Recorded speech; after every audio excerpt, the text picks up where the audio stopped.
মানুষ, আল্লাহ তাআলা কোনো মানুষের জন্য তার বুকে দুটো অন্তর পয়দা করেননি। না তিনি তোমাদের স্ত্রীদের, যাদের সাথে তোমরা তোমাদের মায়েদের তুলনা করে জিহার করো, তাদের সত্যি সত্যি তোমাদের মা বানিয়ে দিয়েছেন। একইভাবে তিনি তোমাদের পালক পুত্রকেও তোমাদের পুত্র বানিয়ে দেননি।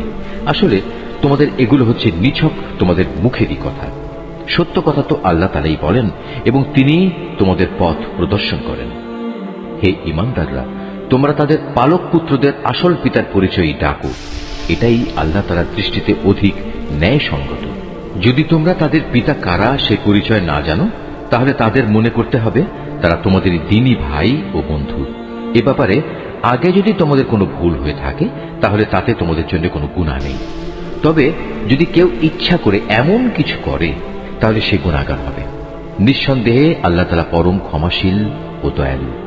আল্লাহর নবী মুমিনদের কাছে তাদের নিজেদের চাইতে বেশি প্রিয় এবং নবীর স্ত্রীরা হচ্ছে তাদের মা সমান। কিন্তু আল্লাহর কিতাব অনুযায়ী যারা আত্মীয় স্বজন, তারা সব মুমিন মুহাজির ব্যক্তি চাইতে একজন আরেকজনের বেশি নিকটতর। অবশ্য তোমরা যদি তোমাদের বন্ধু বান্ধবের সাথে কিছু সদাচরণ করতে চাও, এসব কথা আল্লাহ তাআলার কিতাবে লিপিবদ্ধ রয়েছে।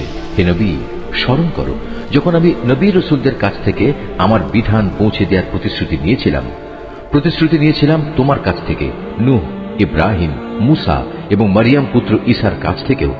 এদের কাছ থেকে আমি দ্বীন পৌঁছানোর পাকা পোক্ত ওয়াদা নিয়েছিলাম, যাতে করে তাদের মালিক কিয়ামতের দিন এসব সত্যবাদীদের তাদের সত্যবাদিতা সম্পর্কে জিজ্ঞেস করতে পারেন। আল্লাহ তাআলা কাফেরদের জন্য পীড়াদায়ক আযাব প্রস্তুত করে রেখেছেন।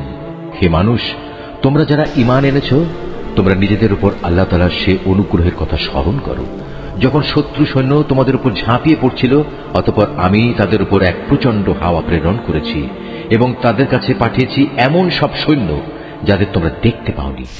তোমরা তখন যা কিছু করছিলে, আল্লাহ তাআলা অবশ্যই তা দেখছিলেন। যখন তারা তোমাদের উপর থেকে, তোমাদের নিজ থেকে তোমাদের উপর হামলা করার জন্য আসছিল, তখন ভয়ে তোমাদের চক্ষু বিস্ফোরিত হয়ে পড়েছিল, প্রাণ হয়ে পড়েছিল কণ্ঠাগত, এবং আল্লাহর সাহায্যের বিলম্ব দেখে তোমরা আল্লাহ তাআলা সম্পর্কে নানা রকমের ধারণা করতে লাগলে।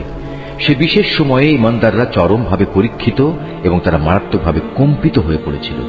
সে সময় মুনাফিক এবং যাদের মনে সন্দেহ ব্যাধি ছিল, তারা বলতে লাগলো, আল্লাহ তাআলা ও তার রাসূল আমাদের সাথে যে ওয়াদা করেছেন তা মূলত প্রতারণা বই কিছুই ছিল না। বিশেষ করে যখন তাদের একটি দল এসে বলল, হে ইয়াসরিবের অধিবাসীরা, আজ শত্রু বাহিনীর সামনে তোমাদের দাঁড়াবার মতো কোনো জায়গা নেই, অতএব তোমরা ফিরে যাও।